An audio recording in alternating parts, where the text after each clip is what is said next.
భయపడిన వారు దేవుడు తయారు చేసిన వీరులు. అరణ్యంలో గొర్రెలను కాస్తున్న మోషే జీవితం చాలా సాదాసీదాగా గడుస్తోంది.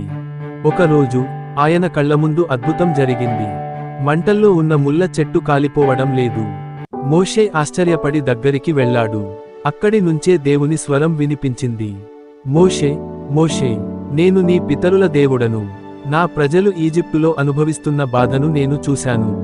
ఇప్పుడు నీవు ఫరో దగ్గరకు వెళ్లి వారిని విడిపించు. అది విన్న మోషే భయపడ్డాడు. తనను తాను చిన్నవాడిగా భావించాడు. అతను దేవునితో అన్నాడు, నేను ఎవరు? ఫరో దగ్గరికి ఎలా వెళ్ళగలను? ఇశ్రాయేలీయులను ఎలా బయటకు తీసుకురాగలను? మోషే భయంతో సాకులు చెప్తూనే ఉన్నాడు. వారు నన్ను నమ్మకపోతే నేను బాగా మాట్లాడలేను. నేను తడబడుతూ మాట్లాడుతాను. దేవుడు మోషేకు ధైర్యం ఇచ్చాడు. నీవు ఒంటరిగా లేవు, నేను నీతోనే ఉంటాను. ఆ మాటలు విని మోషే ధైర్యం తెచ్చుకున్నాడు. భయపడిన గొర్రెల కాపరి దేవుని సహాయంతో ధైర్యవంతుడైన నాయకుడయ్యాడు. ఫరో దగ్గరికి వెళ్లి దేవుని శక్తితో ఇశ్రాయేలీయులను విమోచించాడు. ఇంకో వ్యక్తి గిద్యోను.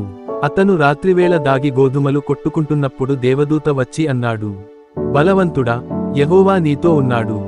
గిద్యోను ఆశ్చర్యపోయి అన్నాడు, నేను ఎవరు?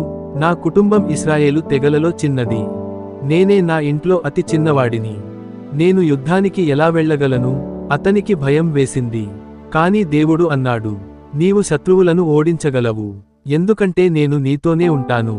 దేవుని మాట నమ్మి గిద్యోను కేవలం 300 మందితోనే పెద్ద మిద్యానీయుల సైన్యాన్ని ఓడించాడు. భయపడ్డ రైతు దేవుడు తయారు చేసిన యోధుడు అయ్యాడు. మోషే, గిద్యోను ఇద్దరూ మొదట భయపడ్డారు. తమను తాము తక్కువగా భావించారు. కాని దేవుడు వారిని విడిచిపెట్టలేదు. ఆయన వారితో ఉన్నాడు. వారిని ధైర్యవంతులుగా మార్చాడు. నేడు కూడా దేవుడు మీతో అదే చెబుతున్నాడు.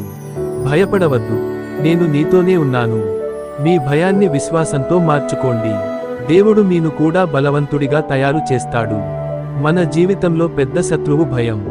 మనకోసమే కాదు, మన కలల కోసము అది అడ్డుగా ఉంటుంది. భయం మనలో చెబుతుంది, నువ్వు చేయలేవు, నువ్వు సరిపోడు, ప్రయత్నిస్తే విఫలమవుతావు. కానీ దేవుడు చెబుతున్నాడు, భయపడకు, నేను నీతో ఉన్నాను. భయం నీ అడుగులు ఆపడానికి వస్తుంది, కానీ విశ్వాసం నిన్ను ముందుకు నడిపిస్తుంది. ఈ రోజు భయాన్ని వదిలేయి, ధైర్యంగా అడుగు వేయి.